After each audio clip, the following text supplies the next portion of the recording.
Hey, I wanted to welcome you back. I'm Jaded Nerd. This is my series, Remembering Dragon Ball Z, one of my favorite animes of all time. Today I'm going to do my first impression of Piccolo, one of Earth's strongest, mightiest heroes. So let's go. Last time I talked about Kakarot, Goku, talked about Gohan, Vegeta. Now I get to bring up Piccolo. And my first impression of Piccolo, I'm checking this green dude out. He's looking all menacing. You really don't know what's going on with him when he walks up on the scene. You know what I'm saying? And one of the things that I kind of figured out about Piccolo, Piccolo is the classic like overachiever. He totally overachieved. Even though he was from Namek and he had his abilities and things like that, if you really think about it, and as we talk about more once we get into the series and we start getting into the sagas and everything, Piccolo was an overachiever. First of all, I'm watching and I'm looking at his outfit. I'm looking at what he's got on. He's got all this weighted material on. He reminds me of the guy when I used to go to the gym. I work out at home now, but when I used to go to the gym, there was always this big buff dude that he would try to get the most weights, and he just would do the most. He would do the most. That's the vibe I got from Piccolo, even from the beginning, the middle, the end of the series, the side, everything. He just always gave me the impression that he was trying too hard. He was trying to be so menacing, but this dude was limited. I'm just saying, for me and what I thought, my opinion, when I was watching it, I'm thinking this dude should be like badder than what he is. Granted, he did get to his points, he did get to his ascensions, he did train and he did push himself.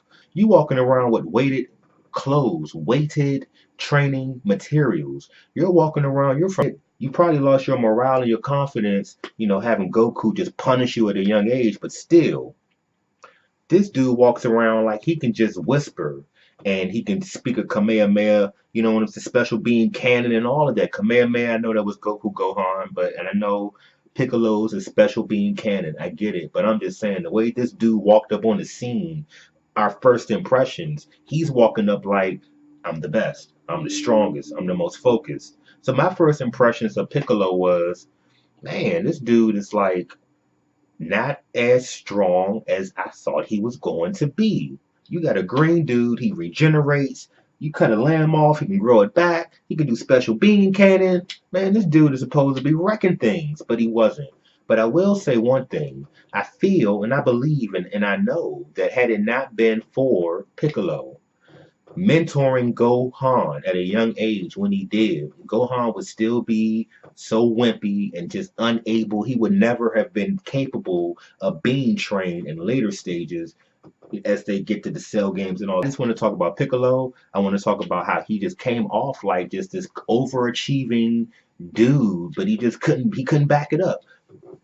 Great advertising, just couldn't back it up. One thing I'll give him credit for, he was that voice, he was that strength, he was the father figure that Goku wasn't.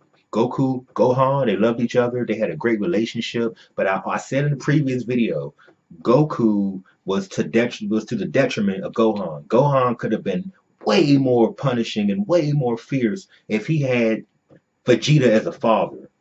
If Vegeta had been Gohan's father, then man, he would have went to Super Saiyan 4 way before anybody even had an opportunity to get to that point. But because of Goku's passive nature and his gentle way, and then this oblivious way that he has about everything in life and everything that isn't considered like fighting and training, much to the chagrin and like the annoyance of everybody around him. Everybody is like living and trying to do, and he's so oblivious. A lot of times, just to talk a little bit about Goku, Kakarot, he would be so oblivious, and you would have people like Vegeta, people like Piccolo, people that had to work, people that had to grind. These dudes, these Saiyans, these beings, they had to grind just to get an opportunity. They would get annoyed. So I feel and I believe that Piccolo was the saving grace for Gohan. And when he taught that little boy how to live on his own, how to stand on his own 2 feet, and he instilled that.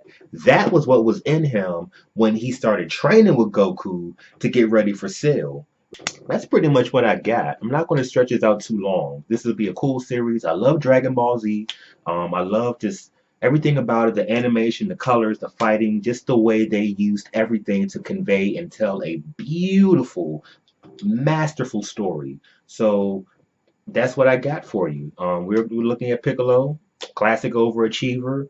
The dude could have been so much more, and he just really couldn't do it. And I think he realized his limitations. So that was where a lot of his frustration and angst and just his demeanor, the way that he was, the way that he came off, it's because he knew he was surrounded by people that were just eons ahead of him in like power level, and just he was the one that was aware, and he was the one that saw potential, and he was the one that saw what could be, and then he saw the limitations within himself.